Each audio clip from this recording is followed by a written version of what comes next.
നിങ്ങളുടെ favourite shows ഇനി ഒരിക്കലും മിസ്സാവില്ല. ഇപ്പോൾ C5 കാണും നിങ്ങളുടെ ഫേവറേറ്റ് ഷോസ് തികച്ചും സൗജന്യമായി. അറിഞ്ഞോണ്ട് രാജു എന്നെ എന്റെ വീട്ടുകാരി വിട്ടിവേഷം കെട്ടിക്കായിരുന്നല്ലേ? രമ്യ, അന്ന് എന്റെ അമ്മ സത്യം ഇടാൻ പറഞ്ഞപ്പോ സത്യം ചെയ്തത് വെറൊരു അഭിനയായിരുന്നല്ലേ? ശരിക്കും പറഞ്ഞ എന്റെ മോൾ ഇവനെ മോഹിച്ചത് കൊണ്ടാ ഞാൻ ഈ കല്യാണത്തിന് സമ്മതിച്ചത്. അവളുടെ സന്തോഷത്തെക്കാൾ വലുതായിട്ട് ഒന്നും തന്നെ ഈ ലോകത്ത് ഞങ്ങൾക്കില്ല. തകർത്ത് കളഞ്ഞില്ലേ എല്ലാം? ഒരു ഋതിക മാഡം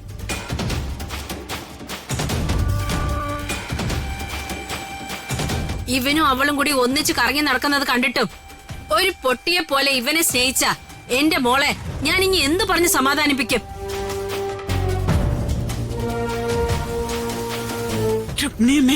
മിണ്ടി പോവരുത്. എല്ലാം അവസാനിച്ചു. മതി. അമ്മ എന്താ ഇങ്ങനെ? ഇതിൽ ശ്രീ എന്ത് പിഴച്ചു? എന്റെ മോളുടെ ജീവിതം തകർത്ത അവന്റെ സഹോദരിക്ക് ജീവിതം കൊടുക്കാൻ എനിക്ക് ഒരു ഉത്തരവാദിത്വം ഇല്ല. എല്ലാ പേരോടായിട്ട് പറയുക, എന്റെ മകന് വേണ്ടി നിശ്ചയിച്ച ഈ വിവാഹത്തിൽ നിന്ന് ഞങ്ങൾ പിന്മാറുന്നു.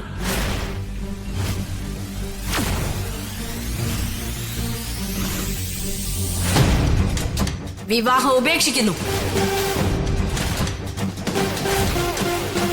ഋതിക, 2-3 പേരുടെ സ്വപ്നങ്ങൾ ചവിട്ടി അരച്ചപ്പോ സമാധാനമായല്ലോ അല്ലേ? മാഡം മാഡം എന്ന് വിളിച്ച് ഏട്ടൻ കൊണ്ടു നടന്നപ്പോഴും എന്ത് കാര്യത്തിനും നിങ്ങൾ ഏട്ടനെ വിളിച്ചപ്പോഴും ഇങ്ങനൊരു ചതി ഞങ്ങൾ പ്രതീക്ഷിച്ചില്ല.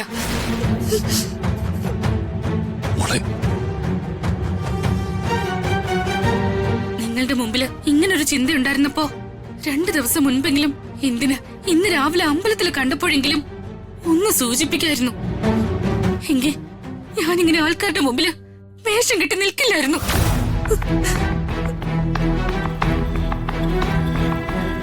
ഞാൻ ഒരുപാട് മോഹിച്ച ജീവിതം ഒറ്റ നിമിഷം കൊണ്ട് നിങ്ങൾ തകർത്ത് കളഞ്ഞത്.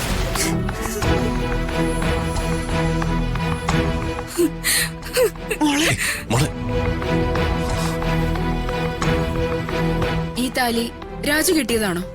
സത്യം പറ ഋതിക, നീ പറ. നിന്റെ കഴുത്തിൽ ഈ താലി രാജു കെട്ടിയതാണോ? അപ്പൊ അറിഞ്ഞോണ്ട് രാജു എന്നെ എന്റെ വീട്ടുകാരി വിട്ടിവേഷം കെട്ടിക്കായിരുന്നല്ലേ? അന്ന് എന്റെ അമ്മ സത്യം ഇടാൻ പറഞ്ഞപ്പോ സത്യം ചെയ്തത് വെറൊരു അഭിനയായിരുന്നല്ലേ? രാജു, നിന്നെ മനസ്സുകൊണ്ട് പോലും ഞാൻ ശപിക്കില്ല. എനിക്ക് അതിനാവില്ല. കാരണം ഈ ലോകത്ത് എന്തിനേക്കാളും ഏറെ, എന്നെക്കാളും ഏറെ നിങ്ങളെ ഞാൻ സ്നേഹിച്ചു. ആ സ്നേഹത്തില് വെറുപ്പിന്റെ ഒരു തരി പോലും ചേർക്കാൻ എന്നെ കൊണ്ടാവില്ല. പക്ഷെ രാജു, നീ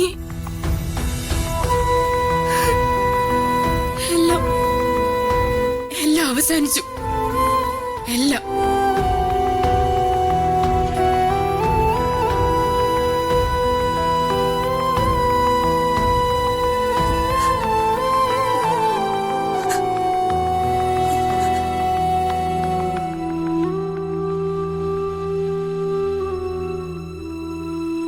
രാജു,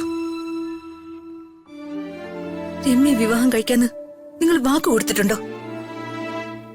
പലവട്ടം ഞാൻ രാജുവിനോട് ചോദിച്ചതാ, ആരോടെങ്കിലും പ്രണയം ഉണ്ടോന്ന്.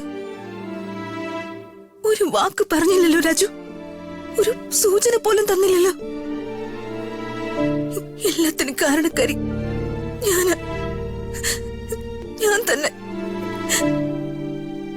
ഞാൻ തന്നെ പ്രായശ്ചിത്തം ചെയ്തോളാം. എങ്ങനെ?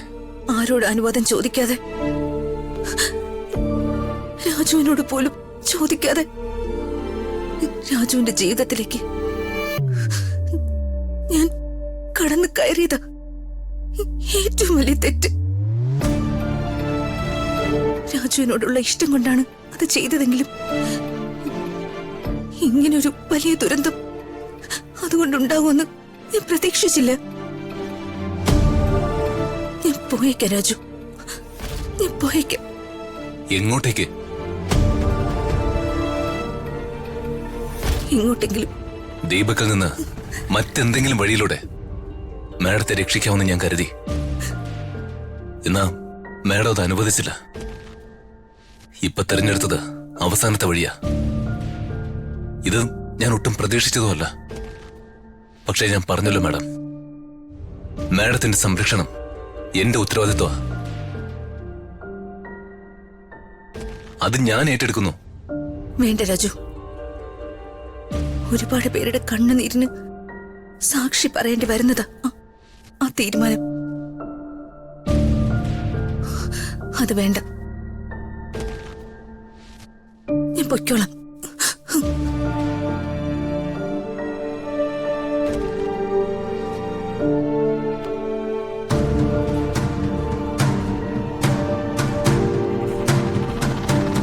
ഇന്നിവിടെ തകർന്നു വീണ പ്രതീക്ഷകളും വിശ്വാസങ്ങളും എങ്ങനെ ശ്രമിച്ചാലും വീണ്ടെടുക്കാനാവില്ല മാഡം. സംഭവിച്ചതെല്ലാം നല്ലതിന്. ഇനി സംഭവിക്കുന്നത് നല്ലതിനാണെന്നുള്ള വിശ്വാസത്തോടെ മുന്നോട്ട് വെച്ച കാല് മുന്നോട്ട് തന്നെ.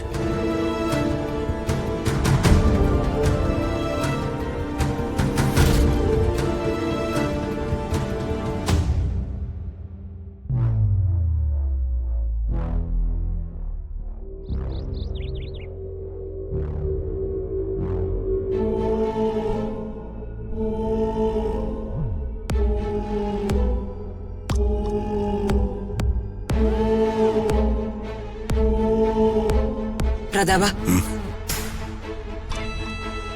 ഒന്നും ആരുടെയും നിയന്ത്രണത്തിലല്ല. നീ ഇങ്ങനെ വിഷമിച്ചിട്ട് ഒരു കാര്യമില്ല. സംഭവിക്കാനുള്ളതെല്ലാം സംഭവിച്ചു കഴിഞ്ഞു. അതെ, സംഭവിക്കാനുള്ളതെല്ലാം സംഭവിച്ചു. എല്ലാവരുടെ മുമ്പിലും ഞാനാണല്ലോ നാണം കെട്ടത്. ഞാൻ നാണം കെട്ടു എന്നതിലല്ല എനിക്ക് സങ്കടം. ഞാൻ ഏറ്റവും അധികം വിശ്വസിച്ച, സ്നേഹിച്ച രാജു, അവൻ തന്നെ ഈ ചതി എന്നോട് ചെയ്തു. അതാ എന്നെ തളർത്തുന്നേ. അതിന് കൂട്ടുനിൽക്കാൻ എന്റെ മകളും. പാല് കൊടുത്ത കൈക്ക് തന്നെയല്ലേ അവര് കൊത്തിട്ട് പോയത്. അതിൽ നിന്റെ ഭാഗത്തും തെറ്റുകളുണ്ട്. രാജു ശരിയല്ല എന്ന് എത്ര തവണ നിന്നെ പറഞ്ഞു മനസ്സിലാക്കാൻ ഞാൻ ശ്രമിച്ചു. അന്നൊക്കെ നീ അത് അവഗണിച്ചു. അവനെപ്പോലൊരു നന്മമരം ഈ ലോകത്ത് വേറെ ഇല്ല എന്ന രീതിയിൽ നീ എന്റെ വാക്കുകളെ തള്ളിക്കളഞ്ഞു.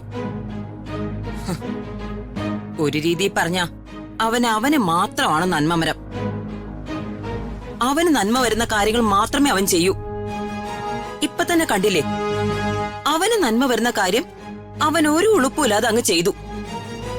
അതിലാരൊക്കെ വിഷമിക്കുന്നു, ആർക്കൊക്കെ വേദനിക്കുന്നു എന്ന് അതൊന്നും അവനെ സംബന്ധിക്കുന്ന കാര്യമേ അല്ല.